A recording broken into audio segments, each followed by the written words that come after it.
अपने गठन और नामकरण के करीब 9 महीने बाद आखिरकार इंडी गठबंधन की पटना में पहली मेगा रैली हुई।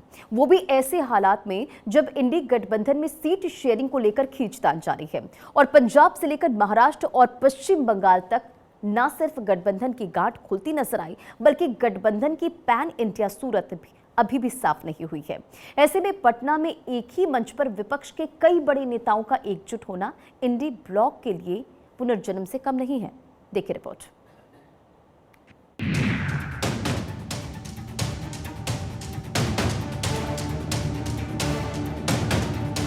भाजपा भगाओ, नफरत के बाजार में मोहब्बत की दुकान खोलते हैं हम। एक बार गाना सुने हैं आप लोग, ऋतिक रोशन का फिल्म का गाना है, इधर चला मैं उधर चला। पटना में INDIA का पुनर्जन्म। आप सब लोग जानते हैं चाचा जी पलट गए, लेकिन पलट गए तो जहां भी रहे सुखी रहे।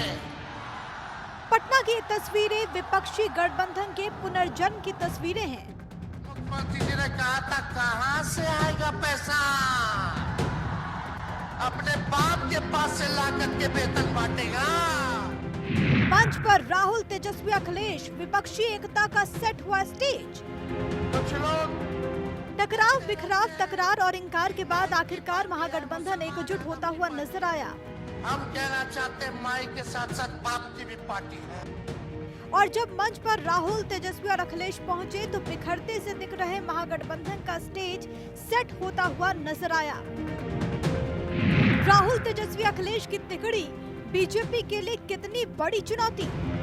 लेकिन सवाल ये कि राहुल, तेजस्वी और अखिलेश की तिकड़ी पीएम मोदी के विजय अभियान को कितनी चुनौती पेश कर पाएगी।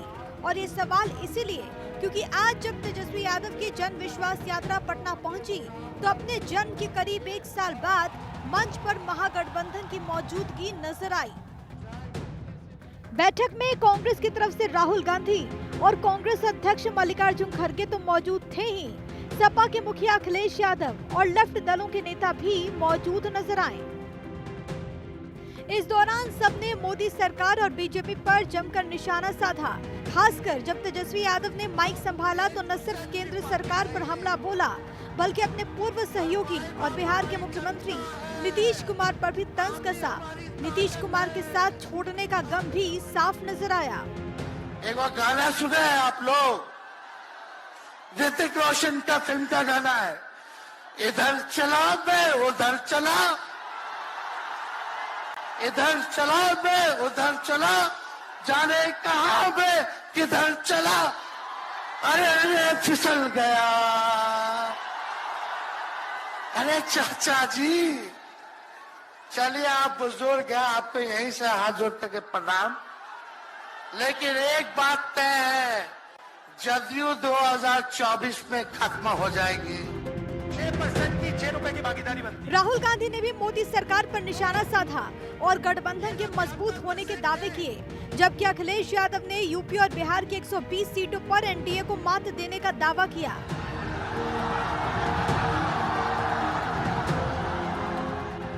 कुछ लोग कहते रहते हैं कि माई की पार्टी है, मुसलमान यादव की पार्टी है। हम कहना चाहते हैं माई के साथ साथ बाप की भी पार्टी है। ये माई बाप की पार्टी है।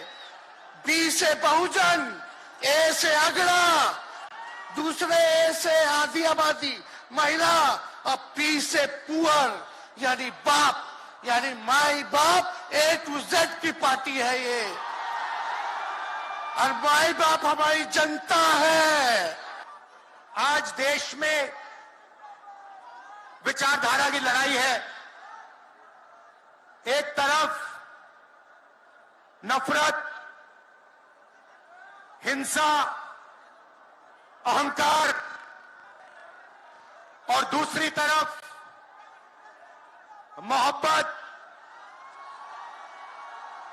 भाईचारा और एक दूसरे की इज्जत। जैसे मैंने यात्रा में कहा,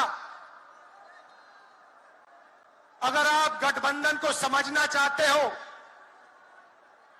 एक लाइन में समझा जा सकता है, नफरत के बाजार में मोहब्बत की दुकान खोलते हैं हम। इस इंडिया गठबंधन और महागठबंधन के जितने भी दल हैं, जिनके कार्यकर्ता मैं देख रहा हूं मैदान में तो है ही, पटना के चारों तरफ और पटना की सड़कों पर मुझे दिखाई दिए हैं, जिन्होंने चुनाव शुरू होते ही ऐलान कर दिया है कि अगर उत्तर प्रदेश 80 हराओ का नारा दे रहा है, अगर उत्तर प्रदेश 80 हराओ का नारा दे रहा है, तो बिहार भी पीछे नहीं है। 40 हराओ का नारा यहां से भी निकल करके जा रहा है। और अगर यूपी और बिहार मिलकर के 120 सीट हरा देंगे तो भारतीय जनता पार्टी का क्या होगा। हालांकि सच्चाई ये है कि मौजूदा वक्त में इन 120 सीटों पर फिलहाल 104 सीटों पर एनडीए का ही कब्जा है और यही गठबंधन की सबसे बड़ी चुनौती भी है, क्योंकि भले ही इंडी गठबंधन ने पटना में खुद को पुनर्जीवित कर लिया हो, लेकिन सच्चाई ये है कि यहाँ तक पहुँचने में भी INDIA ब्लॉक को करीब 10 महीने लग गए। जून 2023 को पटना में ही गठबंधन की पहली बैठक हुई थी। इसके करीब 1 महीने बाद यानी कि जुलाई 2023 को INDIA का नामकरण हुआ और अब यानी करीब 9 महीने बाद पटना में ही INDIA की पहली बड़ी रैली हो रही है। एक तरफ जहां बीजेपी कल 195 उम्मीदवारों की अपनी पहली लिस्ट जारी कर चुकी है, तो वहीं बिहार में इंडी गठबंधन का सीट शेयरिंग का फॉर्मूला तक तय नहीं हुआ। Bureau report, Bharat 24।